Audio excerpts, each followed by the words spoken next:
हम जो यूरेनियम मिला है हमें उसमें 235 भी है और 238 भी है, 235 और 238 दोनों है। इन दोनों ही यूरेनियम को एक सेंट्रीफ्यूल नामक डिवाइस में डालकर, सेंट्रीफ्यूजल नाम के डिवाइस में डाल के गोल गोल घुमाया जाता है।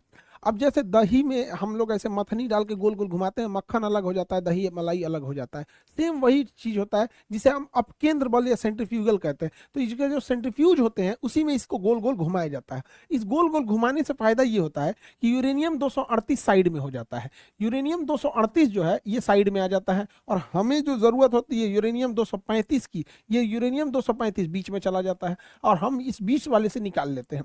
इन दोनों में आपस में दोबारा ना मिले और आसानी हो इसे हटाने के लिए, इसलिए इसमें यूरेनियम हेक्साफ्लोराइड नाम की गैस को अंदर डाल के उसके बाद इसे घुमाया जाता है। इसकी फिक्स स्पीड होती है कि इतने स्पीड पे घुमाएंगे तो एक्सट्रैक्ट अच्छे से होगा, और अगर स्पीड कम और ज्यादा होगी तो इसमें बहुत प्रॉब्लम आ जाएगा। ईरान ने भी ऐसे ही न्यूक्लियर प्रोजेक्ट बनाए थे, लेकिन उसके इस सेंट्रीफ्यूल के कंप्यूटर को इसराइल ने हैक कर लिया। जो कंप्यूटर इसे गोल गोल घुमा रहा था उसी को हैक कर लिया। अब वो स्पीड कभी बढ़ा देता था, कभी घटा देता था, कभी बढ़ा दिया कभी घटा दिया।